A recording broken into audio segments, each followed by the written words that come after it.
Mayo experience. Mayo experience. Mayo experience. Mayo experience. Experience. These are the Week 6 fantasy football rankings by position. Thanks for joining us live on the Pat Mayo Experience, presented by Underdog. Jake Ciely and Ian Hartitz are on the line with me. If you have a question about week number 6 and your lineups, after the video is done, you dump those down in the comment section. Someone will get back to you. If you are joining us live, we can discuss it on the show. We're here live every single Tuesday at 10:45 a.m. Eastern Time. Question for you, Ian, before we get into your Week 6 running back rankings. What up, y'all? Love y'all. Thank you, Mr. Nice Guy. You really are a nice guy. Smash the like while you're here. I lost Ceedy, Kittle, and James Conner. Had Jacobs and Drake on bye. With your help in waiver wire, I'm 3-2. With people coming back and help from Juwan Johnson, Rico, and Carter. Should I sell Rico Dowdle? Ian, I don't know what you'd get for Rico Dowdle right now. Yeah, I mean, it sounds like a situation where Chuba didn't practice all of last week. They said his calf got worse after that week 4 game where he tried to play through it. And as we've seen, like, I kind of comp this to Beer Fest, when obviously Landfill died and they brought in Gil. And it was like, all right, you can still just call me Landfill, but oh my God, he can actually be a little bit better here. So I think you hold on to Rico because, again, you're just going to get some sort of wide receiver 3 type who you don't love anyway. And in the meantime, Rico's an every week starter. Yeah, Rico to me, Jake, is he's found money. Like, there's nothing you can really do with it except for play him, reap the rewards, and it's going to be over at some point. Likely over at some point, but I don't know if it's going to be over as in you can never use him. I'm looking right now at the Yahoo to see what he was traded for. So Rico Dowdle for Kyler Murray, Rico Dowdle for Jackson Dart, if you need quarterback help. You got here Rico, Ladd, and Tetaroa all for CeeDee Lamb. And I guess somebody's just loaded and waiting for CeeDee Lamb to come back. I think the Kyler Murray, Jackson Dart is kind of like, hey, the fringe QB1 potential. Maybe if you need tight end help. Maybe if you're, desperate for a wide receiver 3. But I don't think his value is going to evaporate. I actually think that there's a good chance that we're looking at a 50-50 split going forward. Chuba started the year similarly to how he finished last year, kind of inefficient. So I think you have to open the door to at least potentially a 60-40. But yeah, no, sell high just because he's not likely to be the lead. Yeah. No, Chuba needs 95% of the work. That's why they're giving him some extra rest right now, so he can have that sort of workload. So he can beat Derrick Henry. That's what you want. Hey, listen, even without the week, he's still beating Derrick Henry. I know Derrick Henry scored the touchdown, so I think that just inched him above Chuba. That's been so disappointing. Between Henry and Darius Slayton, guys, it's amazing if I'll get a single dollar back this year. We'll see. Listen, Slayton was well on his way, and then he fumbled, then he got hurt, so that's never good. And he dropped that really long pass. Jackson Dart couldn't hit him on the flea flicker. I'm upset, but that's okay. America loves a comeback. There's one for you here, too, from Tommy, Jake. He asked, what's the best Creed song? Hold me now. It's been a while. That's not Creed. Oh, it's not? Who's that? That is Stained. Oh, well, it's all the same thing to me. Ian's rankings for week number 6 at running back are coming up here in a second because I got an injury report for you. Saquon's expected to play on Thursday. Omarion Hampton has been placed on injured reserve, out at least 4 weeks. We do not know the extent of this injury. It's looking like a high ankle sprain. Could be worse. We'll see on that information. Antonio Gibson is out for the season. You think that'd be great news for Henderson, but it's probably not at this point. Chuba Hubbard, I have as expected out again this week. The fact that he, as Ian mentioned, got worse last week. So I'm guessing we get another week of Rico Dowdle for the Carolina Panthers, but more on that update later on. Tyrone Tracy might end up playing on Thursday night, so keep an eye on his practice report now that they're actually practicing on a Tuesday for Thursday Night Football. I have Bucky Irving as out for the upcoming week as well. Miles Sanders, who knows? Who cares, really, unless he's stealing goal line touches away from Javonte Williams. Aaron Jones is out at least one more week. He is potentially allowed to return next week for the Vikings, and Trey Benson remains out. Your rankings, Ian, which you can find at FantasyLife.com, and you get the direct link down in the comment section and description right now. Numero uno, Christian McCaffrey. He 78 touches a game, coming in at number 1. Bijan's back from bye. Jonathan Taylor, Gibbs, A-Chain, Josh Jacobs, Kyron Williams, Saquon Barkley, James Cook, Javonte Williams, and Ashton Genty. Judkins coming in at number 12. Derrick Henry, Etienne, that's Travis Etienne, not Trevor Etienne. Cam Scatterbo, Rico Dowdle at number 16. Breece Hall, J.K. Dobbins, Kenneth Walker, David Montgomery, Alvin Kamara down at number 22. And your boy, Bill Krosky Merritt, Ian, at number 23. Things are pointing up for him.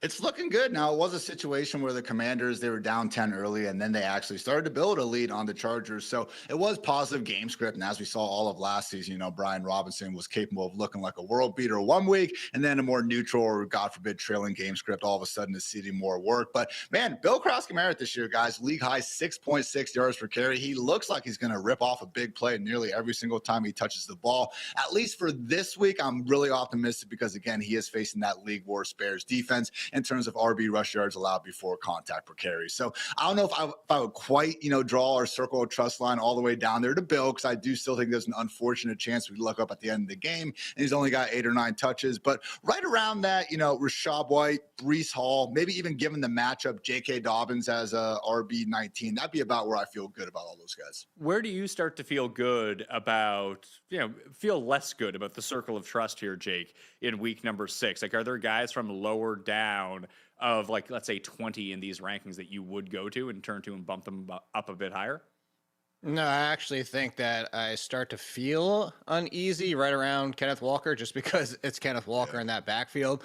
But it's not much further where, like, Krosky Merritt would be in the conversation. I know everything Ian just said, but the good part about that, too, is he got the start. I put that in quotes, is that he got the start, as in Chris Rodriguez wasn't getting the first 2 drives like he was, and actually Brian Robinson was before that. Like, that's just what they were doing.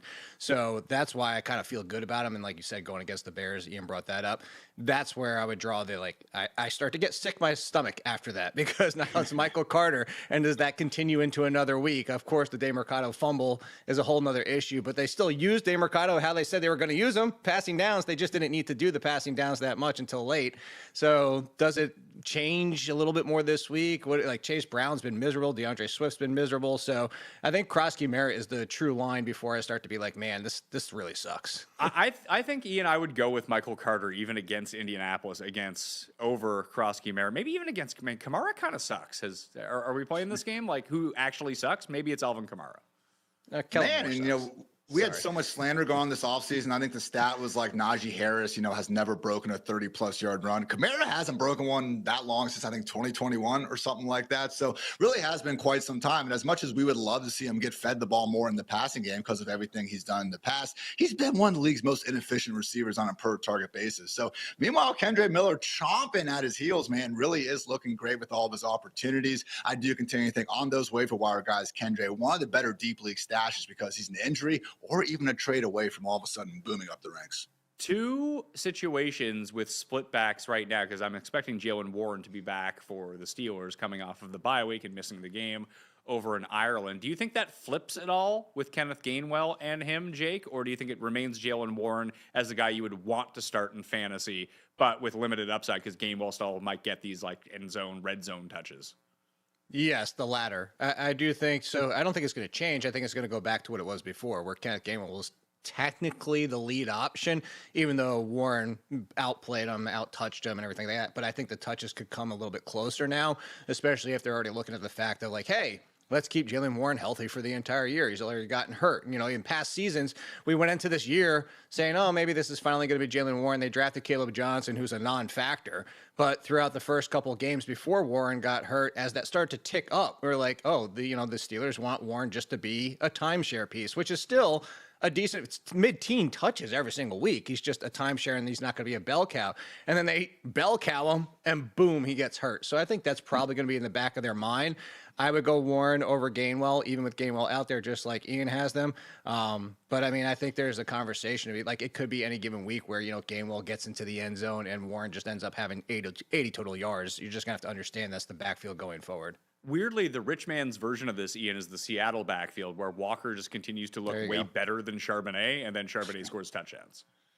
Yeah, Walker gets him down there inside the 5, and Sharp says, step aside, pal. This is where I shine. So Walker has looked really good this year. And I will just say, you know, some of the stuff that we've seen 2 years ago, you know, where Charbonnet was the more so successful runner, you know, you need 2 yards. He's able to get that more often in short yards than Walker. Really hasn't held up over the past, you know, season and 5 weeks now. Like, Walker actually has a superior success rate and also just the explosive ability there. So I've also checked the next gen, and these are actually the only 2 running backs in the league league that have faced 8+ defenders in the box on 40% or more of their carries. So I don't think Walker has necessarily been facing, easier, lighter boxes in Charbonnet as well. So you'd like to think as the season goes on that Walker could, take a bigger slice of the pie. But I will say the Seattle Seahawks offense, probably one of the bigger early season surprises in terms of their overall real life success. So no real reason to change it in real life, unfortunately, for KW3 back holders. It's good for Kenneth Walker, Jake. He's facing these heavy boxes, and his sex life still remains very high. I was just about to say, I want to know where Ian goes to find out these guys' sex rate. Like, I don't get those stats. The lesser version of what we just talked about, and I think it's going to rear its ugly head coming up soon. Not that you're like this show has been pretty anti-Tony Pollard to begin with as a good fantasy player, but we didn't really see much from Tajay Spears in his return last week. He played very few snaps, didn't really touch the ball at all, was just a 0 in the passing game. I wouldn't expect that to continue, Jake. That I don't think we're going to be in like a 50-50 split, but I can see it being 70-30, 60-40, which renders both guys inert, honestly, for fantasy.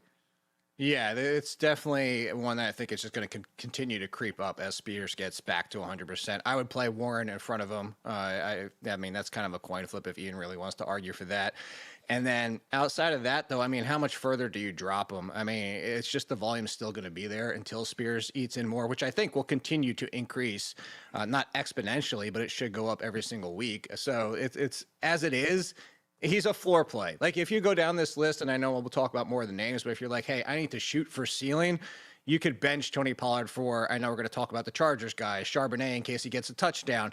Like there's guys behind Pollard that have higher ceilings. It's just, you're going to get probably around 10, 11, 12 points if you start Tony Pollard. 2004 champion golfer of the year, Todd Hamilton in the chat asks, considering the big game that Rico Dowdle just had, should I trade him for Stefan Diggs to the the Hubbard owner in my league? I would say yes. And I mean, now my anti-Diggs takes were looking good for like 4 weeks. Now it sucks. Now he's good. They were just ramping him up. They brought him along slowly, and he's back to Stefan Diggs. I mean, a lot of people had their come down off Molly is like 3 days, not an entire month. Maybe he's got the bag really, back.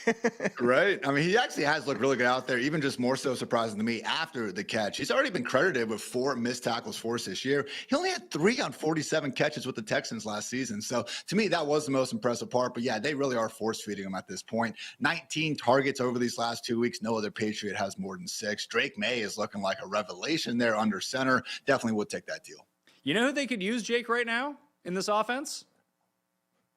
Darren Waller? Tyquan Thornton. Oh, the one that cast aside. Yeah, you got one more week out of that until Tyquan Thornton. I know we're not talking about wide receivers, but if you need that waiver for a Hail Mary play this week, they get the Lions. So I don't think it's a Hail Mary play. I think that Tyquan Thornton, even when Rashee Rice comes back, it's not like he's going to, I mean, you're going to have the up and down, the yo-yos of what's going on. I think that he's still going to be their primary downfield target. That's great, but you have Worthy and Rice, and Kelsey's not completely gone away. Like this is, I'm going to bring him up. You're going back to it. It's Darius Slayton. He's going to have 4 good games. You just don't know when they're going to be. Unfortunately. Well, fortunately, at least Tyquan Thornton has Mahomes throwing him the ball, so it might be a bit more frequent. Well, that's what I was saying. Instead of 2, he has 4. He doubles up. And he's made the most out of his opportunities, but since we did get Worthy back, I mean, the route rates are Worthy 1. Juju Smith-Schuster is playing over 70% of the pass plays, and then Hollywood Brown, and then Tyquan Thornton. So, again, if we're still getting 4 or 5 targets per game and they're all of the downfield variety, maybe Tyquan can still boom. I agree. Like, I think their best 3 wide receiver set would be Rashee Rice, Xavier Worthy, and then Tyquan Thornton. But, again, look at the Chiefs. They're still giving Kareem Hunt, 10-plus touches per game in the year 2025. So, as much as we might something different, I just think it's going to be really tough for Thornton to be someone to rely on here as soon as next week. But to Jake's point, man, this Lions defense, unfortunately, we've seen it like early on in the last 2 seasons. They are good when fully healthy, but DJ Reed was already knocked out last week. Now Terrion Arnold looks like he's going to be missing time. All of a sudden, I do think we can get back to really targeting this Lions secondary as much as possible. Well, here's an interesting one. Like if we're going to talk about, Darius Slayton, sort of like the bottom rung of this guy, and then you have Tyquan Thornton, who seems to be double what Darius Slayton is. Vince is the first time catching the live show. Thanks, Vince. Smash like, sub to the channel. I mean, you're sub to the channel if you're asking a question, because you got to be sub to the channel to ask questions. But he says, what do you do with Jameson Williams, who's sort of like the very fancy version of this type of player who just isn't doing anything right now? the cliche of you bought a Ferrari and left it in the garage type of situation. And this is like Jameson Williams wasn't supposed to be this bad, but Jameson Williams last year was still inconsistent. Jameson Williams is Deshaun Jackson, that's when you have those kind of wide receivers, you're going to get 6-7 bad games. Unfortunately, Jameson Williams is stacking them up to start this year with all of these bad games. I think he's a great buy low because he's still a good wide receiver 4. He's going to have good games. They just haven't needed him. They just haven't had to force the issue. So you go back to the drop, and we're talking about the fact that, like, it's not as bad as it would have been because he would have had a huge play. He would have had a touchdown. Everything would be different. Be like, oh, okay, Jameson's got a decent game, that would have been a huge game, and 3 bad ones, and it would have been less of a panic. So I'm just saying the fact that it's been bad. I don't think it's looking like it's going to be as good as last year or the top 20 breakout performance people were hoping building off last year. But that's what makes him a great buy low, in my opinion, because just something we've talked about on this show with Ian this year that you brought up that I talk about, Pat, we've done for the past, 12, 15 years now, is that what happens if Jameson Williams goes off on an island game against the Chiefs? People are going to go ballistic. Oh, he's back. Everything's fixed. And that's why you buy low right now. You buy low right now, or if you have Jameson Williams, because I know there's a lot of chatter about dropping him, Ian, that if he does go nuts in one of these big spots, and great advice last week about both of you, about Jamar Chase being about picking on this Lions secondary, which you brought up, Ian, with their corners out. They're like, don't sell Jamar Chase right now. Sell him after he has the big game against the Lions. Herein becomes the issue, though, that once he has the big game, the guy that owns Jamar Chase or Jameson Williams or any player that goes off in a primetime game, now all of a sudden doesn't want to sell that guy anymore.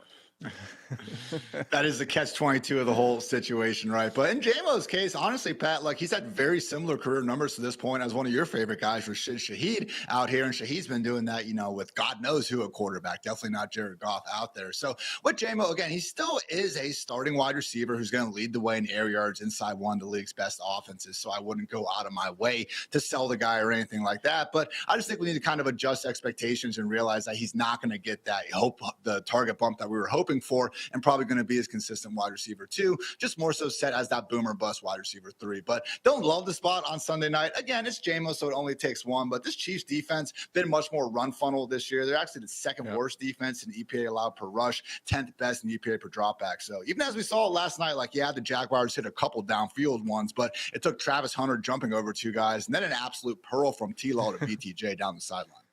That game was infuriating to watch if you had any Chiefs money. Fortunately, I fell asleep and just didn't bet or watch the game. And then I woke up and I watched it this morning. I was like, this has to be the most bizarre sequence of events. I saw someone call Trevor Lawrence the white Jameis Jake. I think that tracks. Like the craziest decision making, the worst throws, then the best throws. It's like, I don't know what's happening here. That's the thing. It's like every time you're like, oh my God, what the Dumb and Dumber gift for today, the picture that you use there's nothing better that you could have done for this, because like every time it's Trevor Lawrence, you couldn't be any dumber, and then you go and do this, and it's like you see why people were enamored with Trevor Lawrence everybody coming out of college. You see why everybody keeps trying to say Trevor Lawrence can be fixed by Cohen and everything else, and you see the threat. But then you bring it up, then he looks like a complete idiot. He looks like one of the worst quarterbacks in the league, make terrible decisions. And yeah, that might be the history of the NFL's worst game-winning rushing touchdown we've ever seen. One more question here from the chat before we have to talk about the Los Angeles Superchargers backfield and what we're going to be doing with that moving forward, because they're just losing running backs at a breakneck pace at the moment. This question is very interesting, and it's it's all subjective questions. This one really requires some feel. Jake, we'll start with you. This guy is looking for a backup quarterback to add to his Superflex league. Doesn't need to be the best option should anything happen, but the most likely to play option for the rest of the season. What would you go with here?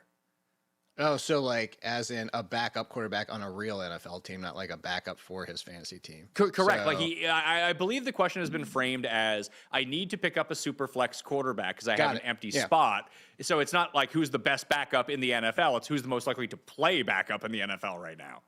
So I think the question would be like, if Daniel Jones got hurt, of course, everybody would go crazy for Anthony Richardson. But I think actually Daniel Jones' old team is where you should go, because Russell Wilson or Jameis Winston might be finding their way to Cincinnati in short order. And maybe not for this week, but they just released Mike White, which was, some people are speculating. Hall of Famer.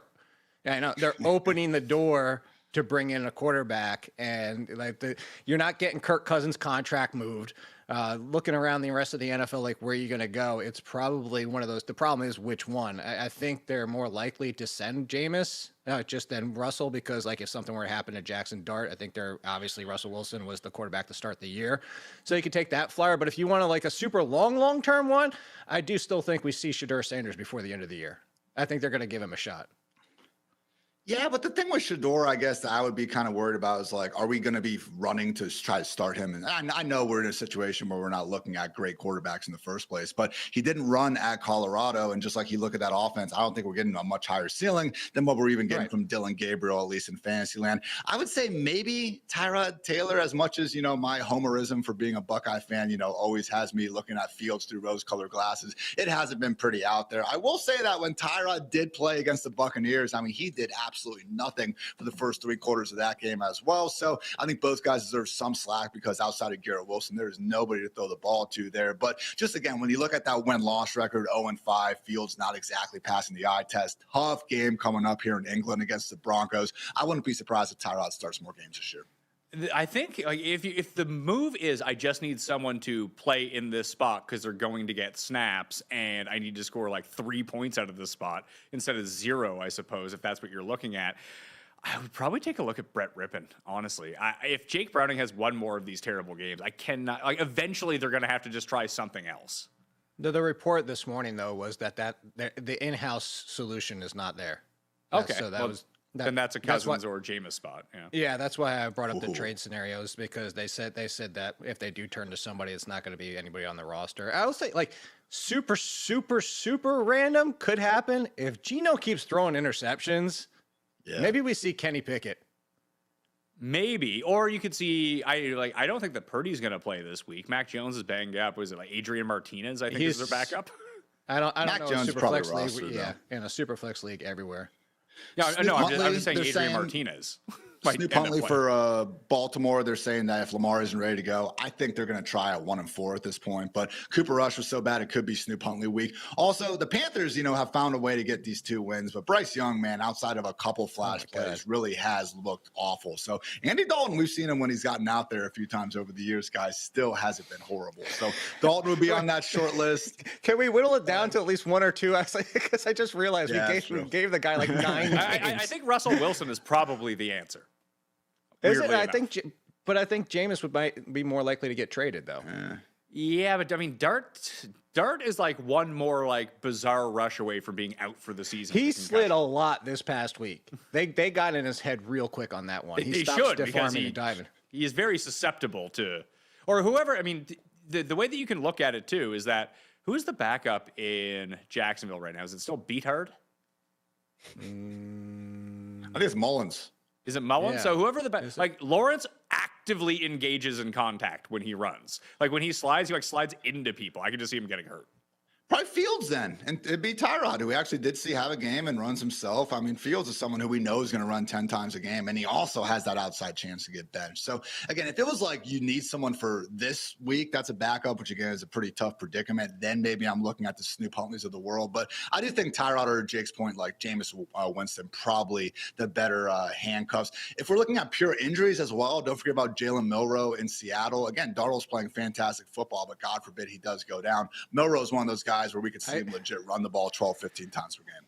Well, you just said pure injuries, and I wrote it up in this week's waiver column. There is nobody that's getting destroyed, hit, sacked, just pounded more. Yeah, there you go. Than Justin Herbert. He's potentially going to set the record for most hits in the first 5 or 6 years of his career, more than Trey Lance. Else. Trey Lance. I was going to say, like, if Herbert's, I mean, he's just continuing to get destroyed back there. Well, there you go. You have 84 options to pick up as a backup quarterback, and none of them will end up playing. Can we just go through all 32 games at this point? Coming up after this, we're going to get into the Haskins and Vidal Sassoon backfield in the Chargers and pickup and fab and what you need to do with them both this week and moving forward. But first, an ad. This show is sponsored by BetterHelp. Did you know that October 10th is World Mental Health Day? And this year, BetterHelp is shining the spotlight on therapists, people who truly make the world a better place. BetterHelp has quality therapists working according to a strict code of conduct and are fully licensed in the United States. With over 30,000 therapists, BetterHelp is the world's largest online therapy platform, having served over 5 million people globally, and it works. With an average rating of 4.9 out of 5 for live session based on over 1.7 million client reviews. This World Mental Health Day, we're celebrating the therapists who have helped millions of people take a step forward. If you're ready to find the right therapist for you, BetterHelp can help you start that journey. Our listeners get 10% off their first month at betterhelp.com/PatMayo. That's BetterHelp, HELP.com/PatMayo. Here's a stat that stops people in their tracks. Nearly half of American adults say they would suffer financial hardship within 6 months if they lost their primary income earner. If that stat hits close to home, you're not alone, and you're not out of options. With PolicyGenius, you can find life insurance policies starting at just $276 a year for $1 million in coverage. It's an easy way to protect the people you love and feel good about the future. PolicyGenius makes it easy on you by helping you compare your options by getting quotes from America's top insurers in just a few clicks to find your lowest price. And you can talk to a team of licensed agents who can walk you through the entire process step by step. So, secure your family's future with PolicyGenius. Head to policygenius.com/Mayo to compare free life insurance quotes from top companies and see how much you can save. That's policygenius.com/Mayo. Jake, Ian has Vidal at 34, Haskins at 35. Way to pick a side there, Ian. Who would you want to go with, and how much fab money would you blow on one of these guys? You just asked every question that's relevant to me in a bad situation in one of the industry leagues. I would go Vidal, and I had about $38 left, and I spent 18 of it, and I won Vidal. The interesting thing was that I also threw down 11 on Haskins as the backup plan. I would have got him too. The bids for everybody else in the league were in the single-digit dollar range, which I kind of think tells you what people think about the frustration of this backfield. Similar to the Cardinals with less clarity. The reason I lean towards Vidal, they turned to him last year when they had Vidal and Haskins for a brief amount of time when they were trying to figure out who to use, and he got that early one. I know everybody talks about Haskins with Harbaugh from the Michigan days, but the fact that he went to Vidal last year over Haskins leads to the fact that the passing game is Vidal over Haskins. Now, that's not a huge bar to climb because Haskins basically has no passing game value, but I think the slight edge is there. But you talk about the versions of the shiny version, the glorious version, the terrible version, blah, blah, all that type of stuff. This might just be the god-awful version of the Seahawks, and that's just might be what we're looking at here. So I have no problem that he has them this low. Ian, I want to be able to stake a claim on one of these guys. I think that's what you should always do in one of these situations. I mean, the way that Jake played it makes a ton of sense. Pick the guy that you want to go with, try to get him. If not, put in like a lower bid or try to get the other guy just in case you're wrong. People are wrong all the time. But this is a glorious matchup against the Dolphins. One of these guys is going to be good this week. It is, man, but that Dolphins front seven does have some dudes. They've started to pick it up a little bit. That secondary is horrendous. I wouldn't be surprised if the Chargers wide receivers have a great game. But, man, no Slater, no Joe Alt. Even Beckham was getting banged up last week. Like, the pressure has started to really get home on Herbert, and they really haven't been able to run the ball all season outside of a few just awesome plays by Hampton carrying, 6 dudes 20 yards downfield. So, end of the day, like this year, 44% of Hampton's fantasy production has actually come through the air. That's a really high number. It's not quite Christian McCaffrey-esque or anything, but I do think, again, because of those sort of things going on, Vidal as the receiving option of the group is getting the nod from me. But it's just annoying because Haskins, we even saw last year when Dobbins and Gus Edwards were there, they bring in Haskins at the 1 yard line, which, to his credit, he's good at and everything. So I do see it being fairly evenly split. Vidal, though, has that more explosive pass catching archetype. He's going to get my nod. But that said, guys, like, would we really be surprised if in 24 hours we hear about Gus Edwards coming back to LA for a tryout? Like, the Chargers entered this year with Hampton and Najee. Now they're both out of the picture. Like, I just think that they need to go out there and add someone else to this equation. I think I would just try to, like, if these were my rankings, and I'll have my rankings coming out on Wednesday. If you join the Mayo Media newsletter, you get them sent to you completely for free, and I'll have the updated version up on 4for4.com completely free as well if you're looking for them come Wednesday afternoon. You don't really need them before Wednesday afternoon. I know it's good for SEO, Ian, to get them out early. I used to do the same thing. No one's, like, clamoring to find my rankings at this point, so it's not a big deal. But I'll probably have Vidal at, like, right around Michael Carter, honestly. And that's fair. Again, like Vidal is the one I want to make the stand on. I understand by putting them back to back. It certainly isn't the biggest stand in the world, but no, I think that's the right way of looking at it. I will say, like, Vidal does have a little bit of that DeMercado risk where it's just like, okay, do we actually think he's going to get some of this early down work? But again, for me, it goes back to the reality that the Chargers already have been pretty pass happy this year. I mean, in terms of drop back rate over expected, which takes into account, game script and field position and things like that. Only the Chiefs and Cardinals have thrown the ball a little bit more often. So I'm not expecting much from the run game here. So for me, I'm going with Vidal for that reason. Dynasty League, Jake, would you rather have Isaiah Davis or Brashard Smith long term?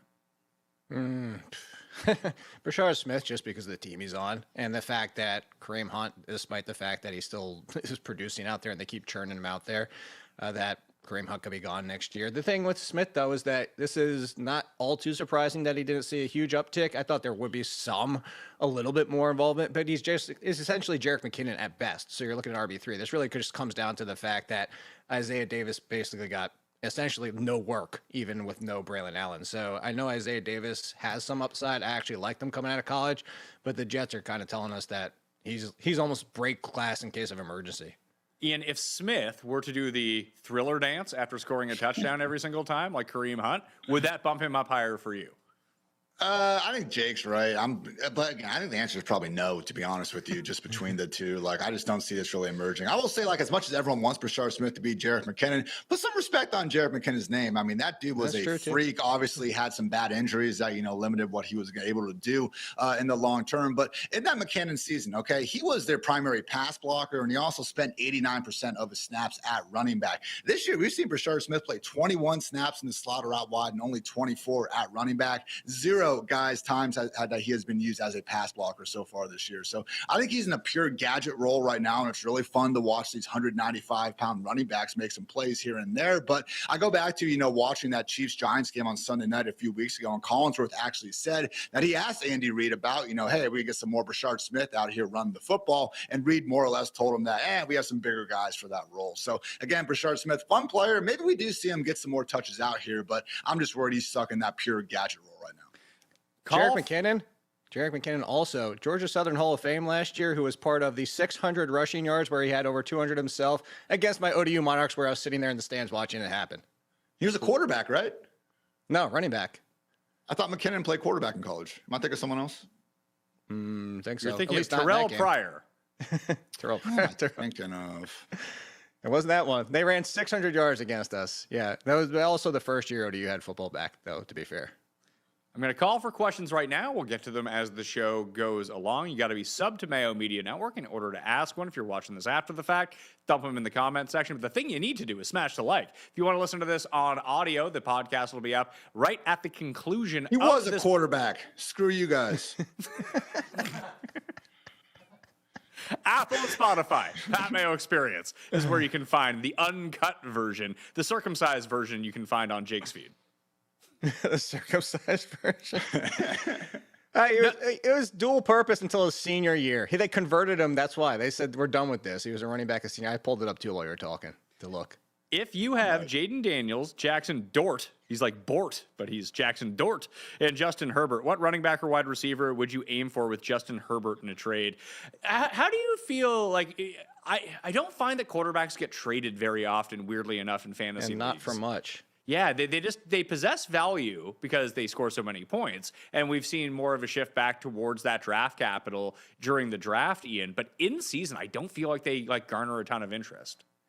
Maybe Jaden Daniels could, but Justin Herbert, unfortunately, had that really hot start, but things just haven't been going overly great, again, because of all those O-line injuries going on. So maybe he does just get back to throwing the rock around, but that pressure rate these last 2 weeks, guys, really has gotten rough. So I just think with Herbert, I got him down as my QB 13 this week, and will we be that shocked if QB 19, Bo Nix, or QB 22, Trevor Lawrence, outperforms him? I personally wouldn't. So he's kind of stuck in that longer tier. I think the only quarterbacks you get real, interest for are those dual threat aliens at the top. Well, that's the problem. Even looking right now, you have 3 quarterbacks averaging 23 points per game, which is a 3-point gap to 4th place, Jalen Hurts. And then if you go from Jalen Hurts to get a 3-point gap again, you have to go all the way down to QB 18. So that's the problem. That's why nobody's trading for quarterbacks, because you don't make a big difference unless you have one of the 3 elites. And one of the 3 right now is Patrick Mahomes. If you had Puka, Nico, Debo, and Ricky Bullets, those 4. Would you trade Pickens for David Montgomery? No. No, you get better than that. Yeah, I would. He's looking like a top 15 wide receiver. I would try to get better than that, but I think once CD comes back, I think that trade is fine. Like David Montgomery's been good, like he always is. Yeah, but I don't know that George Pickens is going to take a huge step back. George Pickens was doing fine as a fringe wide receiver too before CD even got hurt. He's T. Higgins in Dallas, like the good version of Higgins with Burrow right now. With Monty, I will say, again, it was an awesome moment last week. They had his sister in town. He's from Cincinnati and stuff. I really do think that might have been why he actually got back to working side-by-side Gibbs. This really was a situation where last year and years previous, it was much more 1A, 1B. I think before Monty got hurt last year, the targets were like 40 to 34 in favor of Gibbs, but Monty was still getting a lot of work there. They basically given Gibbs all the pass down work this year. So Monty much more of a touchdown-dependent RB2 than he's ever been. Meanwhile, with Pickens, like I hear you, CD's going to be the clear-cut one when he's back. But with Pickens, man, we're still seeing him get all sorts of deep ball shots, getting the red zone opportunities as well. And an offense that can score points against anyone and can't hold down any offense out there. On defense. So really is a situation where I want Pickens there. That was the biggest thing too. Sorry, the Montgomery just came off 9 touches, and as they blew out the Browns, like that's the thing. So I'm kind of with Ian on that. You're talking about 15, 12, 13, 9 touches in the first 4 games. Yeah, but now he's throwing the ball. Again, 1 week. That's fine. Just pile up these fantasy points any way you can. I'm here for it. Wide receiver rankings. Again, you can find all of Ian's rankings list down in the description and over at fantasylife.com. You can find Jake's down there as well. They come out midnight on Tuesday at theathletic.com. Puka, JSN, Amon-Ra, Egbuka up at number 4. Jamar Chase, Pickens, Adams. That's Devontae. Drake London, Xavier Worthy, who is apparently fine with his ankle, coming back into the game on Monday night. Garrett Wilson, Debo, Romadunze is back against Washington. He should be at like number 2 this week, Ian, but you know, I guess number 12 will suffice. Jalen Waddle, Cortland Sutton, Zay Flowers, DK Metcalf, Quentin Johnston, Steph Diggs at 18, Tet, Ladd, AJ Brown. I feel like once you get past Tet, now we're talking like you could interchange like the next 20 names if you really wanted to. I think those might my last week ranks. Yeah, I don't see. I think the graphic we had up there was wrong, which is all good. But yeah, Roma Dunze, wide receiver 12. I will say Xavier Worthy, I would drop him down a little bit. I was really high on him going into this week. Clearly, it didn't work out. And then when we had that ankle injury going on, not ideal there. So we'll see what happens. But yeah, I just hope that Caleb Williams and this Bears offense can get going and make the easy actually look easy, because we have seen the flashes. I mean, that dude, when he's rolling out to his right specifically, has all the arm talent in the world, and things have been going great. But when you do look at like the quarterbacks when they're getting the ball out in under 2 seconds, Bears and Caleb Williams have been one of the worst offenses in the NFL. So again, if they can make the easy, I think we really could see some high highs. And accordingly, guys, if you are out there on the waiver wires, Colston Loveland, Luther Burden probably got dropped a lot on those buys. We've seen post-buy rookie bumps before. I do think it's a situation where both those dudes potentially could be waiver wire headliners as early as next week. Additionally, Jake, to throw onto it, Washington, outside of last week when it just didn't really work out at all, was very, very poor on deep shots. The back end of their secondary was being taken advantage of before last week when all they did was pressure Herbert. He had no time. That if the Bears can generate a bit of time, then I think all could be good for the deep threats on this team. Additionally, they actually are pretty terrible against the slot too, that's why you got the Ladd McConkey touchdown. So it's a combination of both. It's honestly just their pass defense has a lot of holes. So I think that if you look at it, well, by the way, Roma Dunze, the second most slot snaps, only behind Zacchaeus, and that's just because that's all Zacchaeus plays. So yeah, when you said I would have a Dunze up at like 2, like I would have a Dunze up by Egbuka and Chase, honestly, at this point. But I mean, we're nitpicking again.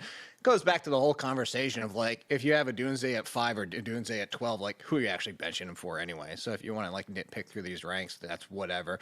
The one that you might have some concern with is just, I would slide down Garrett Wilson a little bit. I know that he's just been peppered and Justin Fields is just going to throw him a million every single week. But if you're the Denver defense or Sertan, who else are you going to cover? And so Mason Taylor going to have a huge day to threaten you. I think that just because of that matchups wise, especially what we're talking about with Washington, I would go as far as heck, the Jets secondary and defense is trash at this point. I would go as far to put Wilson right behind Sutton, but I would stop there. So push him down to 14, not that far. Ian, did you think Jake would be on here saying this is Alan Lazard week like he just did? It's funny. I have an article. It's like 10 things about week 6, whatever week it is, that goes out usually Thursday morning. And I want to try to look at like number 2 cornerbacks to attack that are actually playing opposite really good ones. And the two, kind of poster childs of this are the Jets with Sauce Gardner and then the Broncos with Patrick Surtain. So Riley Moss and then over with the Jets, basically everyone else they've trotted out. We actually have seen a lot of success from the number 2 wide receivers. But yeah, in the Jets case, they don't have another wide receiver to really threaten them. So Mason Taylor, who I'm sure we'll talk about a little bit with tight ends, I think he would actually be the guy that we want to upgrade a little bit. But don't sleep on Troy Franklin here having a nice week because, again, it's a situation where Sauce Gardner should be matching up with Cortland Sutton. Sean Payton's been wonky with the wide receivers in Denver. We see Pat Bryant, Marvin Mims going up and down. But Franklin has consistently been that number 2, been a little bit quiet. But I think he could have a day here against those secondary cornerbacks. Here's the issue with Sauce Gardner. He's not actually good. He has pass interferes with everyone. He has been also beat as well. I mentioned the number 2 wide receivers going off, but man, these shadow matchups, Evans scored a touchdown. Pickens got one last week. Even DK Metcalf in week 1 had like 84 yards. So Sauce Gardner, made a living early on in his career, really just sticking that left side of the field. Once he started shadowing some of these guys, hasn't been going as hot for him. Also on Troy Franklin, after the Jets this week, he gets the Giants and the Cowboys. That's good, right? That's good news. That's pretty damn good news. Yeah, I like that. Landon in the chat asks, he can do Bijan for CD and Waller. I think I'd just rather have Bijan. I would too, but Bijan's, is Landon also his last name or middle name? Is he Landon something, or is he just Landon? I think he's just Landon. So nice, they named him twice. I like Bijan there. But Waller is on the come up, man. That dude looks good, and he's going to be their number 2 in Miami. So I got him really high up in the ranks as well. Yeah, as he should be. So Ladd McConkey is number 20. Then you got A.J. Brown, Brian Thomas, Michael Pittman, Marv Harrison, Harry, Keenan Allen, Devonta Smith, Ricky Purcell, Godwin, DJ Moore, T. Higgins, Jacoby Myers, who sucks now. All my guys I like suck, and all the guys I hate are good now. Infuriating. Juwan Jennings at 33, Chris Olave at 34, Shakir, Wandale, Robinson, Jamison Williams. It's funny because you said Shaheed, because Shaheed is right after him at 38 in the rankings. Romeo Doubs back off his bye week and previous to that, 3-touchdown game. Darnell Mooney, Kendrick Bourne, Jerry Jeudy, Cooper Kupp, your boy Troy Franklin, Keon Coleman, Matthew Golden, Trey Tucker, Darius Slayton, Alec Aomanor, and then Josh Downs is the top 50. Here are some of the injuries that I'm tracking right now. I want to get your take on this. Slayton, I don't think is going to play on Thursday night. Jake, is that the read that you get, or do you think he's going to be in? I don't think he's going to be in either. I think just because of the short week, and it was an estimated practice, but it sounded with how late in the game that was, it sounds like he's probably out. But for your next question, the answer is nobody else. Okay. it's Jalen Hyatt, and then Bo Collins could have made some noise, some underrated coming from Notre Dame, but he didn't help himself on that interception where he pulled up and just stood there and watched. That was a bad look, especially for a rookie that's trying to get on the field. So the answer is just Theo Johnson. Theo Johnson's probably the play, and you can bump him up in the tight end rankings when we get to that. But Ian, I think the move wouldn't be, if you really wanted to start Jalen Hyatt, I think you could if you're looking for the ultimate boom bust game. But the move with Jalen Hyatt is always, I think his receiving prop this week on Underdog. So code Mayo at Underdog. If you play a pick'em, if you play a $5 pick'em, you instantly get $100, win or lose, so you should probably do that. But even if you're just like trying to same game parlay somewhere like coolbet.com, that you go under 1.5 receptions over 40 yards, it pays like 12 to 1. Yeah, you're, I forget who you do the betting show with, but I know you mentioned you had a hit on one of those earlier this year. So, no, I think that's a good show for sure. He actually led last week in unrealized air yards. Again, nerdy fantasy way of just kind of quantifying how far your incomplete targets were thrown downfield. I will say he was locked up pretty good on those 3 targets, so it's not like they were misses from Dart. But, man, this passing game has been really freaking bad, guys. I know Dart's running around a lot and making plays that way, but he's literally down there with like Cam Ward and Joe Flacco as the most inefficient quarterbacks throwing the ball right now. So, no neighbors. I'm not trying to say I'm out on a Dart, but yeah, man. And what's been wild to me, these first 2 drives, they've looked like world beaters, okay? When the scripted plays, like Dart has averaged 8.6 yards per attempt on the first 2 drives of these games. He's down to 4.2 afterwards. So again, Wandale, I guess, like in full PPR, just getting back to his Scandale days. But otherwise, man, Theo Johnson in a deeper league, I don't want much to do with this passing game. I felt bad for Hyatt in that game, Jake, because like the first one, he had a bit of burst. They just kept trying that play on like 5 consecutive times down the field. He was gassed by the end of it. Well, again, I whispered it. It's because he's Daniel Jones 2.0. This is what's happening. So if you can get a good offensive line, you can get a good scheme around him. Part of it, I could be like what just Ian said, is that they scheme up things for the first 2 drives and then boom, out the window. Well, also because Dart still needs development. But you have a team like the Colts versus the Giants, and you can see the difference even when you are Daniel Jones, and what the team makeup around you can do. I was going to say something for you, Pat. You love this because you're your boy. I hit the over in yards, longest play, and touchdown for Shaheed in this game because get deep balls against the Giants every single week. Deshaun Jackson, if he doesn't come up big in this one, I'll be shocked. Deshaun Jackson? Or Deshaun Jackson? Yeah, Devonta Smith. There you go. There you are. Deshaun Jackson could probably do it against the Giants right now anyway. Yeah, whenever you try to bet that with Devonta Smith, it ends up being Jahan Dotson now. Oh, God. I have a soft spot, you know that, for Jahan Dotson, but now it's almost becoming like it went from being a soft spot to an annoyance. A few other injury notes that Christian Watson has his practice window open. He's probably not going to play this week. Jalen Coker additionally has his practice window open for the Panthers. I guess he's questionable. CeeDee Lamb and Kevontae Turpin are probably both going to be out again this week. Ditto for Mike Evans. Not sure about McLaurin yet. Noah Brown probably going to be out. I think that we'll see with Alec Pierce. He was practicing, then Friday he had more concussion syndrome, so he had to be out again for the Colts. We'll see if he ends up going. Jennings and Ricky Bullets, both questionable, missed last week. They're probably back in this time around. And Brandon Ayuk has not been activated to return to his 21-day window, so it's going to be a little bit of a while for Brandon Ayuk at this point. Looking down your guys' list here, Ian, can anyone explain to me what happened with Jalen Tolbert and Ryan Flournoy last week? The guy was like, yeah, Tolbert, great play. Didn't happen. I will say, I mean, Flournoy, he hasn't been playing too much in his career, obviously, but like the few times he's been out there, you've seen some kind of chemistry between him and Dak Prescott. So very proud to say, guys, in my 32-team league, I did start Flournoy last week, maybe the only person in America who started that guy. So was good to get that. But yeah, man, I do think Flournoy, for your, again, true skank, 20 person on your team squads could have potential to take over for Jalen Tolbert. As great as that catch that Tolbert made against the Packers was down the sideline, just again, not someone who's been overly impressive to me. So probably going to be a 0 more weeks than not for both guys. Obviously, Turpin and CeeDee back next week, as you said. But at least for 1 week against the Panthers, man, I'd be okay with Flournoy as more of that boomer bust wide receiver 5. Is Turpin definitely out again this week? He's not definitely out. If he had a neck issue, then he had a foot issue. Yeah. I'm guessing that we don't see either of them. And if we don't, I think that you can bump up Flournoy to 35, somewhere around there. I'd probably start him over DJ Moore. I know you'd start him over Cooper Kupp, so sure I think would. that Flournoy is in play if there's no Turpin, because this goes back to the preseason. The whole thing with Jalen Tolbert is that they told us that Turpin was over Tolbert in the pecking order. We saw a little, like you said, Ian just said, the flash from Jalen Tolbert, but it's still been Turpin over Tolbert. And then this week happened. Tolbert was out there plenty. It didn't happen. It's just Flournoy was doing what he can do. He's smaller size, but he can get open, and that's really what it is. It's limited as an NFL wide receiver. Cool if Turpin's out. There's some similarities between Turpin and Flournoy, so I think that's really why. If you want to play him this week, I have no problem with it. You said 30s, though? I mean, you wouldn't play him in front of Shaheed or Dobbs. Where would you go? No, I wouldn't. Yeah, 40 would probably be would I play him if the other two guys are back? If Ricky if Turpin's out, you'd put him at 41 behind Mooney? I play him ahead of Mooney.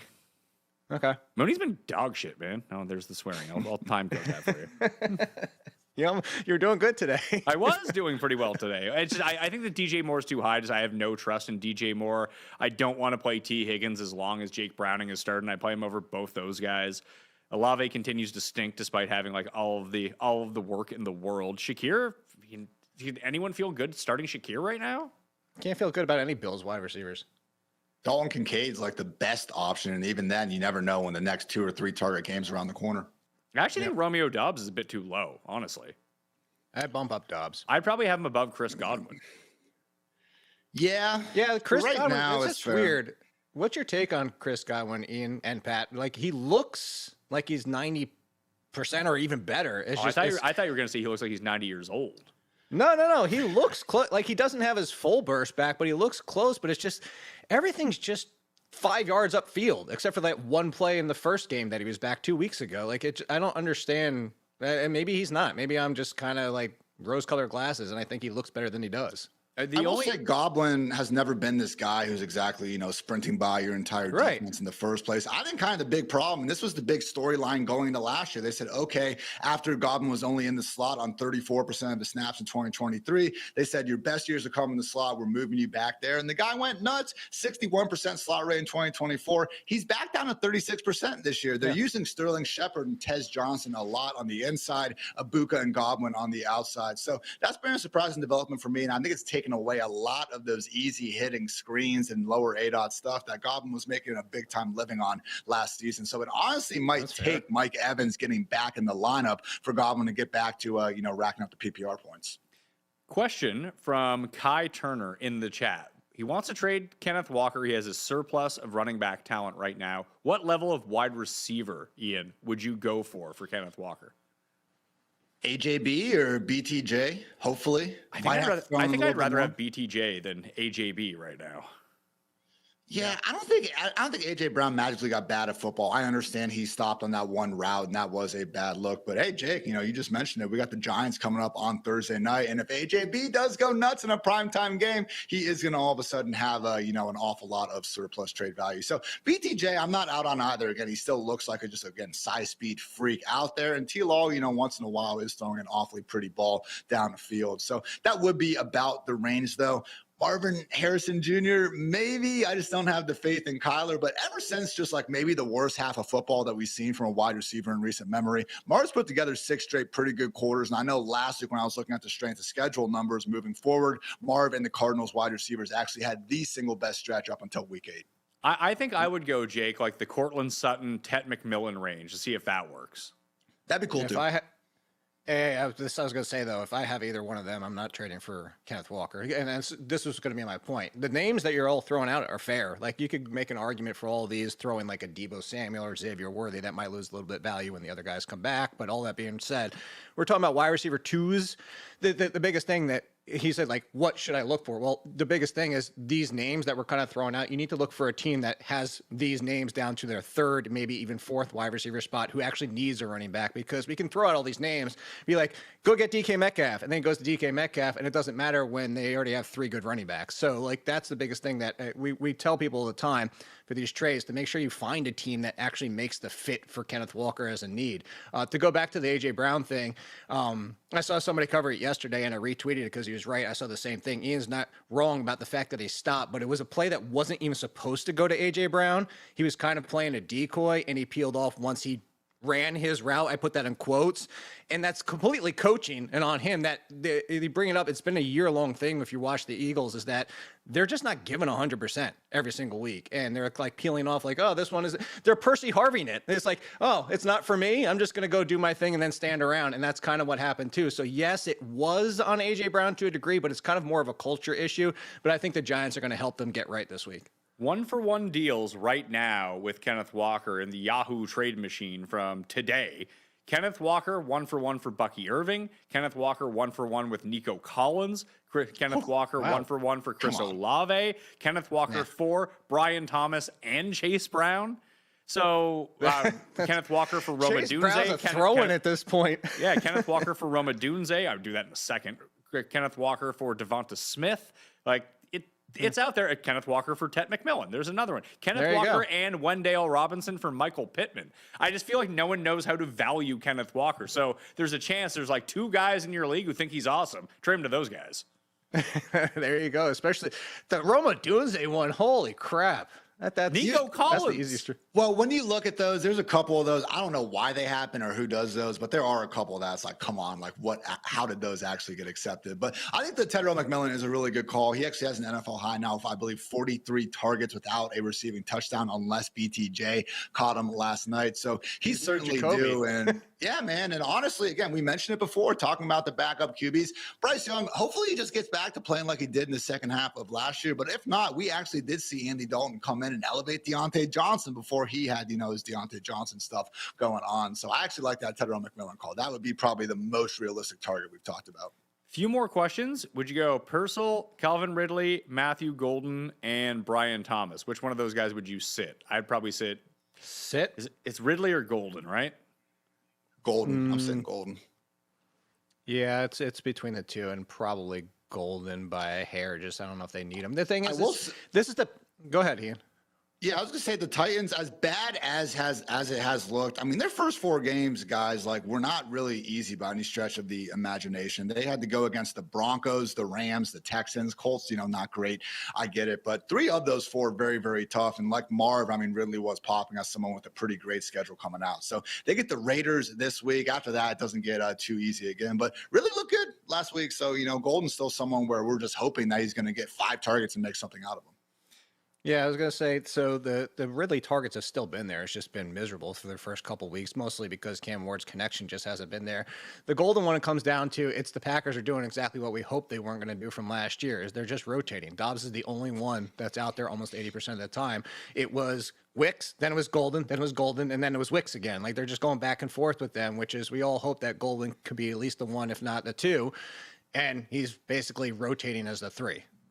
My buddy's a Falcons fan and wants Bijan for Kyron, Diggs, and Kelsey. I feel like I can get more out of this, especially with Rice coming get more back. He's got Breece Hall and Rashee Rice on the team. Would you go like Kyron, Hall, and Rice for Bijan? You're not going to get that, but I would do Kyron and Rice. Kyron and Rice? Would you go? It sounds like a dinner menu. I think I almost prefer keeping Kyron and Rice. No, that's what I was saying. He's trying to trade for. He has Bijan. He's trying to get these guys. He's trying to fleece his buddy. Yeah, I think that'd be fair. All right. Flex is tough this week on bye. Not really. There's 2 teams on bye, and one of them is the fucking Texans. There's another one. There's a lot of injuries. True. Do I throw in Trey Tucker or Wendell Robinson? I'd go with Wendell, honestly. Wendell Robinson. Especially with Slayton most likely out. All right. I mean, Tucker has help with no Bowers again, likely, but as you just saw, that doesn't always mean it's going to be that consistent. If Bowers and Mayo are out again, I'm betting big Albert O for a touchdown for the second straight week. He was 13 to back. Completely forgot he was on the Raiders. But he was on their practice squad until they had to elevate him. He had 2 end zone targets. I was like, all right, here we go. So it's out there. They're trying. It's just, I love how the announcers are like, they call him Big O, like we haven't known this guy for 5 years. Like, well, the only reason we call him Big O is because no one can pronounce his last name on first glance. Obuwakana.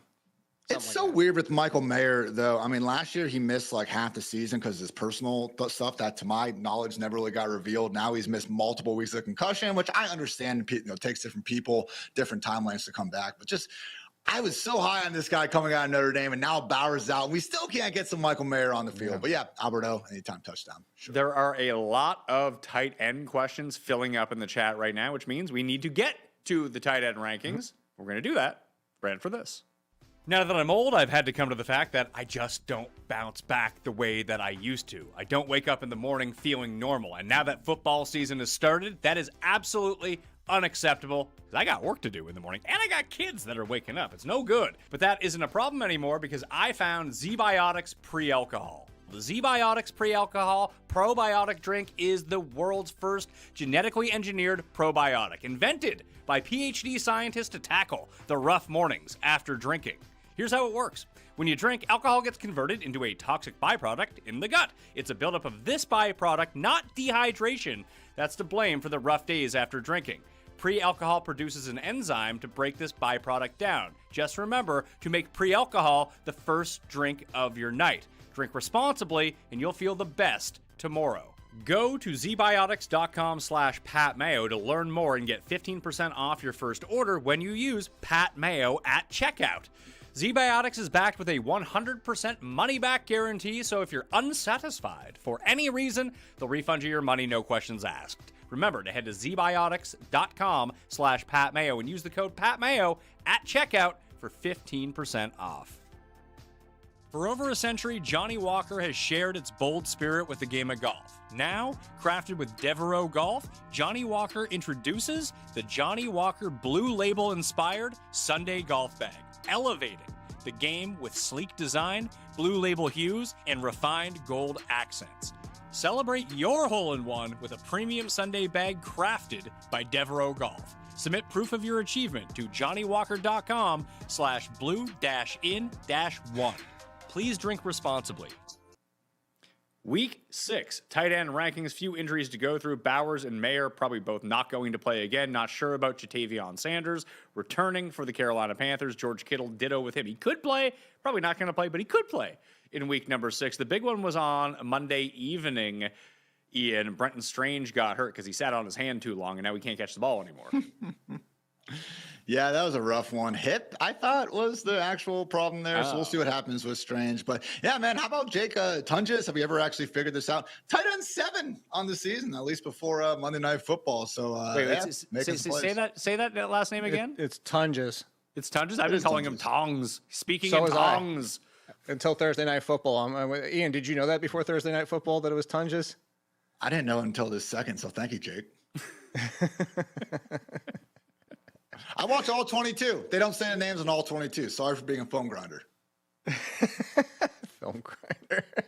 Oh, by the way, if people want to watch Red Zone, I've been doing a live stream of Red Zone starting at 1 p.m. Eastern time. We're doing the first half of the Red Zone games, and you can stream Red Zone along with us. It's at playback.tv under the PME's room. You can actually stream Red Zone with us up there and be in sync with us as we're watching it. But we're going to be doing the stream on YouTube as well. If you're just looking to hang, because this used to happen to me all the time, Jake.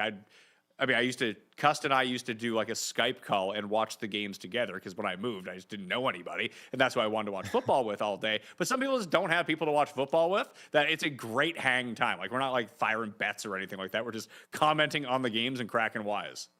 I think the best part that you just said there is just not firing bets the whole time. It's because there's too much of that already. So just hanging and have a good time is definitely something that's needed. Live, I actually just save the live betting for a standalone. I'm with you. That's true. I just listened to him say his own name. It's Tonges, not Ton. So it's more like AWN. Tonges. He's going to be back on the bench next week. It's whatever. We almost had a historic tight end week. I was tracking it. 172 receptions, 1,657 yards, and 18 touchdowns. Just for Tonges? Yes, just for Tonges. Those are all close to records, by the way. With 4 teams on a bye and no Brock Bowers, we got close to a bunch of records. Well, Trey Not even McBride. National tight end week yet. Yeah. Trey McBride coming in at number 1 for Ian at tight end in his rankings. Ferguson, Warren, Kraft, Laporta, that's the top 5. Kincaid, Waller, Kelsey, and Henry and Andrews, that's the top 10. The Pitts, Goddard, Tonges, Juwan Johnson, Ertz, it's top 15. Then Mason Taylor, Theo Johnson, Njoku, Fannin, Evan Ingram. 5 guys that all had pretty good weeks. Yeah, it was weird, man. Like, kind of looking through some of these, like guys like Zach Ertz are getting the Bears, like Mark Andrews. I'm assuming Lamar Jackson is going to play in these ranks. Otherwise, I don't think Lamar is playing this week. Oh, dude, they're 1-4. That's why I'm with Ian on that one. If they were even 3-2, they would have held them out throughout the bye. I don't think it's a guarantee, but I think that even if he's 90%, they're throwing him out there because they're 1-4. I don't think that anyone's hamstring is 90% after 2 weeks. I think that when you take a look at their schedule, it is more like real life football stuff, not necessarily fantasy stuff here, and you have that extra bye week. If you're going to be, what are they? They're 1-4 right now. They might drop to 1-5 if they lose again this week. There's another difficult game they have coming up. But then their schedule kind of opens up a little bit that you need to have healthy Lamar to run the tape. Like, and maybe I'm dead wrong that I don't think Pittsburgh's going 15-2 or something like that. Like, I could see winning this division at 9-8. Oh, so the funny thing is, on our call yesterday for our team meeting, we brought it up for the betting group. They're still even money to win the division. 1-4. That makes sense to me. And there's no way in the world I'd bet that, though. No, the bet is Shaughnessy gave it out like 2 weeks ago, and we were actually doing the watch along for Jets and Bills. He bet Ravens plus 475 to miss the playoffs. There you go. It's down now because they've lost another game. But like when you take a look at the Ravens' schedule, it's the Rams this week, and then it's the bye week, and then you get a potentially fresh Lamar coming back for Chicago, Miami, Minnesota, Cleveland, Jets, Cincinnati, Pittsburgh, Cincinnati, New England, Green Bay. Green Bay is like the only really hard game of those. And Baltimore's probably better than them with a healthy Lamar. It makes 100% sense. I think it's just the fact of what they're looking at internally. Like, it's just going to come down to what do they think? Do they think it's, like you said, 90% on the hamstring? And do they think that they really need him out there and then the extra week? So it's going to come down. Well, I know Ian will adjust. We'll adjust. If it's no Lamar Jackson, Mark Andrews is going to go down. I think that going back to that other group that I wouldn't panic. I've already seen people like, Zach Ertz got a 0. It's tight end. Tight ends get 0s. Like, this is just what happens.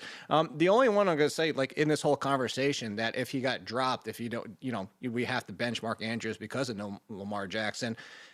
The gap widening back up between Njoku and Fannin, not just how much Gabriel looked at him, the snap count Wait, like it was basically about 50-50 the week before with Flacco. And I don't know if this is because maybe they trust Njoku more in the blocking department and he snaps, but he was still running routes more too. But it was more of Njoku was out there second most of anybody on the team, and Fannin fell all the way to 40%. So again, that might be trusting the rookie with a rookie quarterback. So if you need somebody Njoku, I would have no problem picking right back up because I know a lot of people dropped him. Yeah, I like Njoku, Ian. I guess my one fear about the Njoku Fannin situation was, I mean, you don't want to play wide receivers on the Browns now that Gabriel is playing quarterback, or the league's just like, oh, he only throws to 2 guys. Let's adjust to that.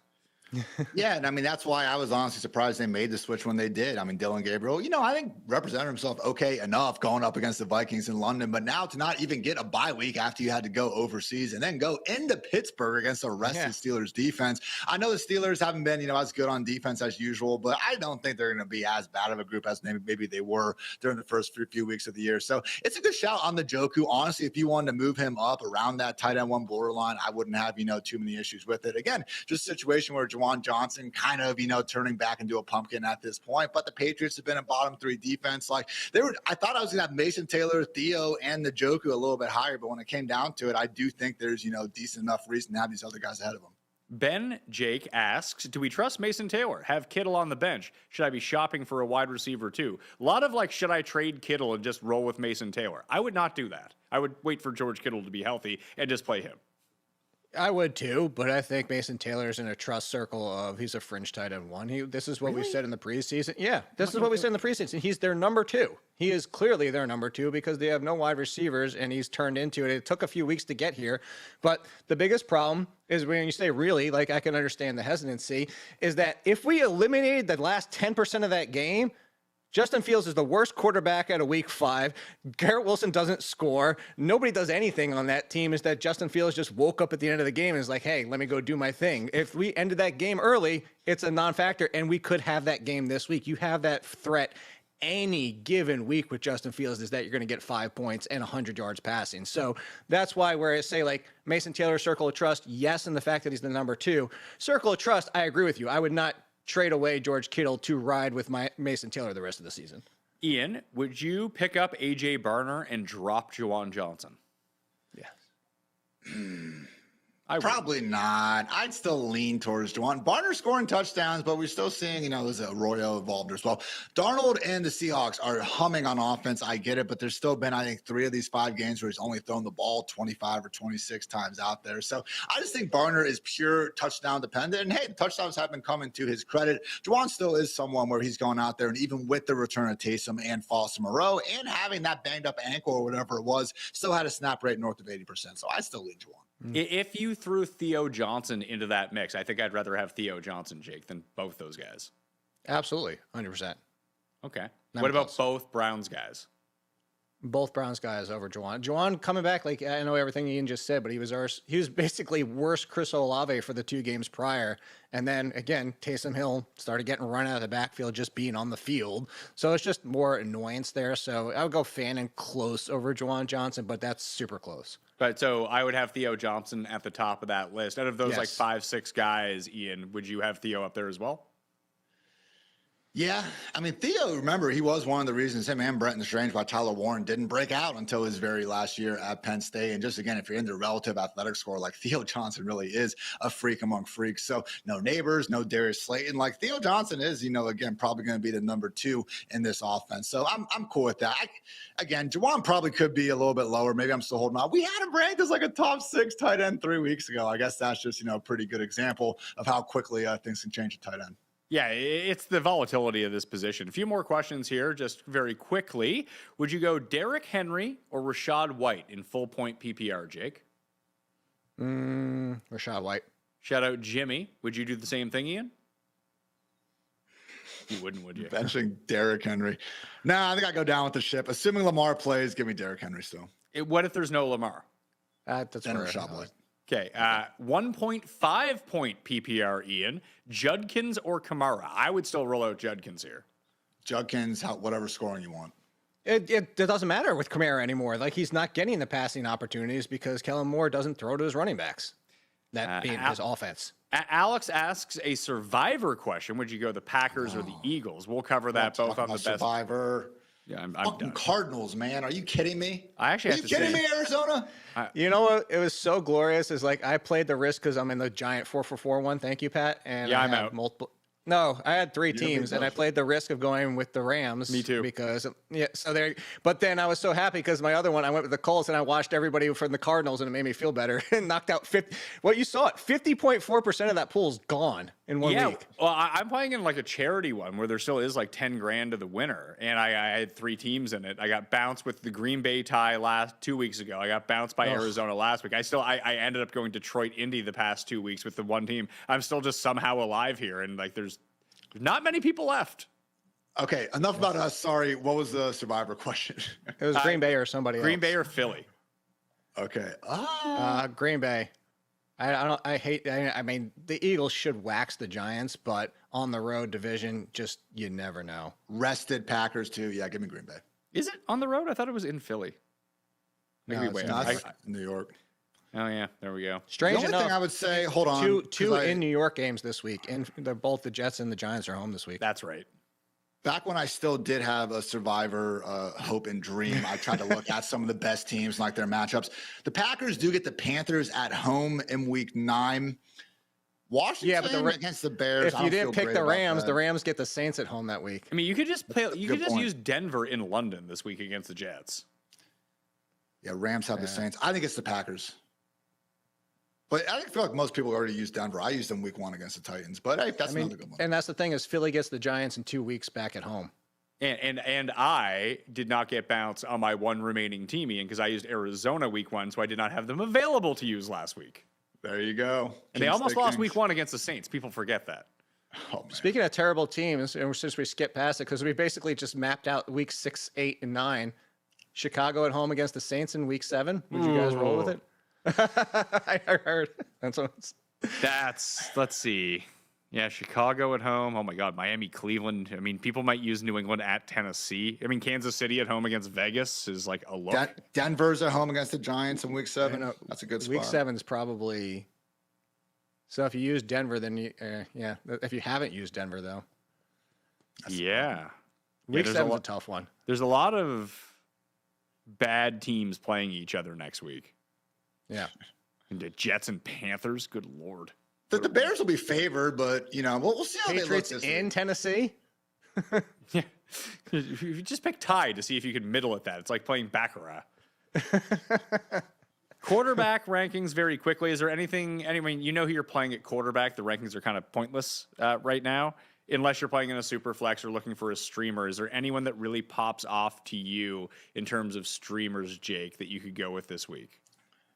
Streamer wise, I'm looking at Ian's ranks right now. If Stafford's out there, I mean, he's really been opening up, throwing the ball. Stafford And he's got finally, multiple. yeah, he finally jumped past the 60% mark on Yahoo, so he'd be out. Like, Okay. I know I joked about him earlier in the interceptions, but Geno against Tennessee at home, Geno's always a threat. To throw There's picks. just that. Well, yeah, I mean that too, but I mean, where else are you going to go? Like, I'm just looking at who's under 60%. Bryce Young against Dallas, you really want to go that route. Sam Darnold at Jacksonville, maybe. Where's Lawrence T-Law against- at, Jake? Is he under? He's under 50? 60. Because that's Seattle Seahawks defense. We'll see what happens, but Devon Witherspoon was already out. I think he's supposed to come back to practice. Reek Woolen also got a concussion last week. So as we saw with Baker, and company, like, of course, Baker and Abuka are ballers in their own right, but that Seahawks defense is really banged up in the secondary right now. And hey, as we saw last night, even when T-Law falls on his face, he can still get up and run. RB1. Ian has Fields over Dart this week. That's a question in the chat, Jake, from Todd or from T Hamilton. Would you go Dart or Fields? I would go Fields. Yeah, I think I would too. Best bet They're to take blows. over. Super risky. Best bet to take over their team's backfields. Brashard Smith, Trevian Henderson, or Kyle. How do you pronounce that guy's last name? Monogamy. Monogamy? Yeah, monogamy. I will say, rookie running backs sometimes, not often. People only remember when it does happen. It sometimes happens out of a bye where you see a major uptick or even a takeover. DeAndre Swift has done nothing through the first 4 games. And I will say, like, the Stevenson argument, at least he's producing when he touches the ball, even though he keeps putting it on the ground. Swift has been miserable. Maybe Ben Johnson finally makes it a 50-50 split, and we do see David Montgomery's role for Monogamy. But that would be the one where I would go. Like, it's not happening for Smith. And then Henderson, Vrabel loves Ramondre Stevenson. We need to get over it. Yeah, it's funny because there's a question here right now, and this is the biggest scumbag trade of all time. Like, thinking like you're being real slick with it here. This is from XL Ent. Sweet name, man. Is this the week to overpay for Hendo? So, Ian, this guy's going to overpay for Henderson. Hey, 10 or 11 more fumbles, man. Mondre might actually finally hit that bench but here's his overpay. He's trying to get Henderson and Michael Carter, and he's going to give up Tony Pollard and Khalil Shakir. Don't think that's an overpay. How can you say no to that? Goodness gracious. The thing that kills me with Henderson, look, guys. The two guys I literally do not want for guys that you might use. How about that? I will say, fair deal? The Antonio Gibson stuff was annoying, but it's one of these situations where, like, you can build the better case with, Corey Cross-Gamera, for example. The dude's crushing him with all of his opportunities. Henderson doesn't do anything out there. I wish he was. I drafted too much of him. Go Buckeyes and everything. He's averaging 3.8 yards per carry. Hasn't made an explosive play since the preseason. Even the one thing he was supposed to be awesome at, pass protection, he had 3 holding calls a couple weeks ago. So just a situation, man, where, like, he needs to play better in his own right if he wants to get more touches. Boo? Why boo? He catches all his passes, which is great. Like Jake said, hasn't put the ball on the ground yet, which is amazing. It's not costing his team points actively. That's fun. Well, listen, we only saw him return that kickoff in the preseason. But if he returns a kickoff in an actual game, maybe he'll drop it before the goal line. It's a trend now. It's like a new trend. It's like a new TikTok trend. Not scoring touchdowns. Drives me nuts. Can we get a play longer than 15 yards? That's all I'm asking for. Well, we have zero. How has this happened twice already this year? How has this happened twice in the history of the NFL? Like, how is the first person to ever do this and the rest of the NFL went, oh, we don't look here. Here you go, Pat. You can put another edit in there. I don't want to look like a dumb shit. I'm not going to do the same thing. Hey, Trevor Lawrence did it on Monday night, too. It got punched out. But. Yeah, I was just going to say. Fields or Caleb Williams this week? I think it's Caleb Williams rest of the season. I think it's Caleb Williams. It's not close, Ian. Easy. Yeah. I mean, again, he's been a little up and down real life this year, but the fantasy stuff with all that running he's been doing, he's been awesome. Let's see. Should the Raiders trade for Shedeur Sanders? I don't care about that. That's not a fantasy question. May or Herbert rest of the season? It would be May for me. May. Okay, that's in unison right there. Would you trade Nico Collins for Dak and Derrick Henry? I feel like that's... I mean, objectively, no, I don't think that you should. But if you do need a running back and a quarterback, I guess. Yeah. I like the Nico side because generally I want to come away with the best player in the trade, and that is Nico. But I've heard far more lopsided trades. Have any of you guys looked all the way through Week 18 matchups in Survivor? Sure haven't. I'm just trying to, because I'm like one of 20 teams left. I'm just trying to pick a winner here. You were lucky to get us through Week 9. And relax on top of it anyway, because trying to do that too far is how people get knocked out of Survivor, because defenses change throughout the year. Yeah, quarterbacks get hurt, whatever it might be. Yeah. I mean, it did work out well because people were saving the Bills for like week number 10 or something like that, and it forced them not to use them against the Patriots this week. So that worked out well by trying to plan out in advance. Sometimes you just randomly avoid landmines, like I just gave with my Arizona example. I had cooked them in week 1. I couldn't use them last week. It's the only reason that I'm still alive. Rob has a question here: 3 flexes in a half-point PPR league. He needs 2 of the following guys: Warren, Zay Flowers, Turd Ferguson, with McBride as his other tight end. I think it's Flowers and Ferguson. Yep. Jake, unless you need the safe play. I mean, Warren's a safe. Warren's safe. Over Flowers? Like, Ferguson's the safest of all those guys right now, I think. No, I know. That's what I was saying, over Flowers. This is what Flowers is. Devonta Smith or Deshaun Jackson. You're going to get 18, and then you're going to get 2. That's just what he does. I thought it was pretty impressive for him to still give us 70, even with Cooper Rush last week. So again, if Lamar's out there, definitely I could see it. Yeah, the Lamar thing. The funny thing is, ever since we had that conversation, I've been knocking Lamar out of my mind. For some reason, I just went the Pat route of Lamar's not playing. Listen, if Lamar's playing, you play Lamar, and then everyone kind of comes along with him. Although it's not like the defense is magically healthy either. That's been a problem with Derrick Henry as well. They keep falling behind in these games, and then he's just not on the field. Yeah. My issue with Warren is just that we saw it really split in week 1, and then Warren actually built his way up to, I think, a 78% snap rate in week 3, and then he missed week 4, and Gainwell played fantastic. So I could see it getting closer to 50-50, and then it's just one of the worst matchups for running backs on the ground against Myles Garrett and company. That's Gotta fair. be Not gonna gotta argue be that. subbed to Mayo Media Network to ask a question. So we got a few more here before we go. You can load them in right now if you want to try it. Knicks or Field this week? I'd go with Knicks. what have you been calling him, Jared? Beauregard? Yeah, I'd play him against the Jets. Jets defense stinks. Bo Nickel That's- or Beauregard. Whoa, Ian, I what still was- lean Fields. I have a funny stat with Fields, guys. He's the QB 15 in fantasy points per game in quarters 1 through 3. In the fourth quarter, though, QB 2 behind only Josh Allen. Captain good. Clutch. So just Well- don't get hurt before the fourth quarter. Well, it's not even don't get hurt. The way that I would think about that in my mind is that the Jets are just so consistently down in the fourth quarter that he gets to basically have Blake Bortles time, just a bunch of garbage. That if that was the case in this game, just give me the quarterback on the other side on the team that scored all the points already. Right. Yeah, that's always the thing. They're like, oh, well, they're just going to blow them out. It's like, well, you kind of have to score points, to actually blow someone out and rack it up. So I get it. Again, I got Fields QB 15. He's usually like in play as a top 10, top 12 option. Bo Nix is my QB 19. Bo just hasn't played all that well this year. Okay, he did his thing against the Bengals. Who hasn't? Last week, he made a couple big throws late, but even then, I thought it was more so Cortland Sutton doing his thing out there. So very, very, unimpressed with Bo Nix, especially relative to some of those expectations we had coming in. You know, Honestly, don't forget that for these London games, I don't know what the weather is right now, but don't forget when it rains there for these soccer stadiums, they get sloppy. Don't forget that. It's true. is this at the same one? Don't they play one that has like a roof on it? I can't. It's at Tottenham.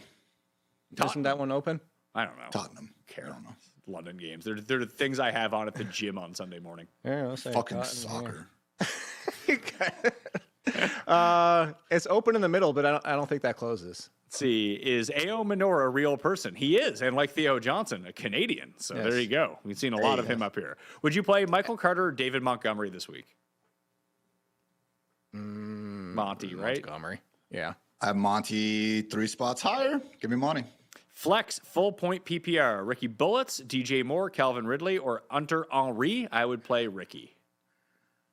Granted, he's playing. Yeah, assuming he's playing, you have to wait till the 4 o'clock. What was the second one? Ridley, DJ Moore, Hunter Henry. DJ Moore, you can wait. So there you go. You can wait for Pearsall, and then if not, then you can throw on DJ Moore because he plays Monday night. I Sean, We have Monday another night guys. another freaking Monday night doubleheader for everybody out there, by the way. I like Monday night doubleheader when they overlap. I do not like when they're two separate. island Agreed. games. Agreed. Seanster says that these fields actually drain amazingly well. I'm sure it is fucking Euro. Get out of here. Get out of here with your soccer It does field knowledge. drain well. I'm talking about the game ends up sloppy. Because it drains well. It doesn't mean that the grass holds up well. And these guys, we've seen it before. Well, they've done a better job over there of reconstituting the field for actual football turf. Because the first few times that they played it on soccer turf. And here's a fun fact about American football players and European football players. The American ones are like 3 times the size and weight of the European ones. And they just tear up the field.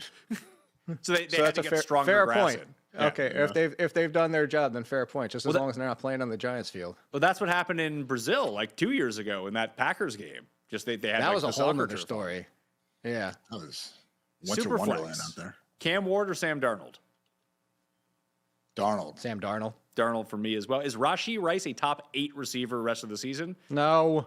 I mean, you're better off saying no. I mean, he could be, but probably not. Like, why are we? This is the most optimistic situation I've ever seen in my life. That he's just going to come back and be Rashee Rice from the first 3 weeks of last year. Well, in the last few weeks of the year before. Like, coming back, we haven't seen him. Xavier Worthy's now a thing. They have options. Yes, it can, but as you just saw, Pat, like that's the biggest thing is that people still have that in their mind. The optimism for him is so off the charts that you can trade high before he comes back. Who would you trade Jamar Chase for? If you had Jamar Rashee Chase, Rice. what's that? I was joking. I said Rashee Rice. Like how? Are you just high- throwing out? Is this just like a fill in the blank? Yeah, like if it was you and you wanted to get rid of it, let's just say you didn't want anything to do with Jamar Chase anymore. What would be the first look for you? Like the first few names? 1-for-1 wide receiver? Yeah, or running back or Odunze. whoever. Odunze. You would trade Jamar Chase for? I think you could get Odunze and a piece, honestly, for Jamar I know. Chase. That's what I'm saying. Like, that's the point. Like, Jamar Chase is still going to be valued as Justin Jefferson type of, like, top 3, 4, 5. So that's what I'm saying. Like, go get somebody who's clearly Jackson Smith and Jigba, a top 10 wide receiver, and more back. Oh, if this I don't know if I want to give up Chase really at this point. We're going to hear, it sounds like that Browning's going to lose his job. And if they are going to bring in, one of the Giants quarterbacks like Jake. I mean, if it's Jameis, like sign me up, but if it's Russ, sign me up. And also, let's remember, guys, like this has been a miserable stretch here for the Bengals schedule-wise. They've had to face the Vikings, the Broncos, the Lions, who, Chase actually balled out against because the secondary is falling apart. And then it's going to be the Packers. But after that, man, Steelers, Jets, and Bears. Like, we're going to be feeling great about Jamar Chase. And T. Higgins has been, the big-time, loser in the situation. I feel like this guy got ripped off in this trade. I searched Jamar Chase trades from today. And one guy gave up Jamar Chase straight up for Quinshon Judkins, which is not like crazy. But then the next guy gave up Jamar Chase for Judkins, Tet McMillan, and Jamison Williams. I'd probably want that one. Yeah, that's just a little bit. Yeah, that's probably like if it was a 1v1 level, I'd want a better running back than Judkins, but like not much better. Because I think Judkins' real life is actually very good. Just the offense. Turned into a complete bell cow. Yeah. Like, would you trade Jamar Chase for Kyron Williams? No. It's got to be close, though. It's close. If I'm just completely loaded at wide receiver and I can afford to, then I could see it. That's on the lower end. But see, that's like, even if you are loaded, what are you doing? You're trading away one strength for the other. You're trading first-round picks. This guy says, is Puka a first-round keeper next year? Yes, is the answer to that. Puka is Jamar Chase from last year. Turns out Matthew Stafford's back is fun. Yeah, I'm going to lose money on that. That's no fun. Unless he retires this year, then no, he's not a first-rounder next year. Last question. Would you trade J.K. Dobbins and Chase? I'm going to guess. No, this would be Jamar Chase. Dobbins and Jamar Chase for Derrick Henry and Rashee Rice? No, I would not. No. Yeah. All right. They'll do it. It's not horrible, but no, it's that. But you're just kicking the can down. Like I've been pretty anti Derrick Henry all year, and I feel like his value has really crumbled to this point. I wouldn't be actively trying to trade for everything that could possibly go wrong with that team has so far. I will say with Derrick Henry, like the defense has been so banged up. They've gotten in these bad game scripts. Like he's still averaging 5 yards a pop. I think it was 5.8 before last week. It's not like he's, ceased to be good at football. It's just been more so the surrounding factors. So you would like to think after this bye, healthier defense, healthier Lamar, probably actually a good time to buy low on Derrick Henry. Something that Jake actually brought up, I think last week. So shout out to you, Mr. Jake. Would you trade Jamar Chase for Igbuka? No. I wouldn't either. No. It's close though. It's close, but Mike Evans is going to come back, and Igbuka could still be the number one, but you're going to have now 3 options for Baker to go to. All right. They'll do it on the Pat Mayo Experience. Jake, your rankings at theathletic.com. Link down in the description if you want to get to them. Come out at 12:01 a.m. Wednesday morning. Yes, sir. Or midnight Tuesday, as some of us call it. Ian, yours are out at Fantasy Life already? Yes, sir. And by the way, guys, you do need a Fantasy Life subscription, but we actually have a cool deal going on right now. If you go to fantasylife.com/Comet, download the Comet browser by Perplexity, you get a full year of Fantasy Life Plus for free. So nice little deal there. The Comet browser at Perplexity.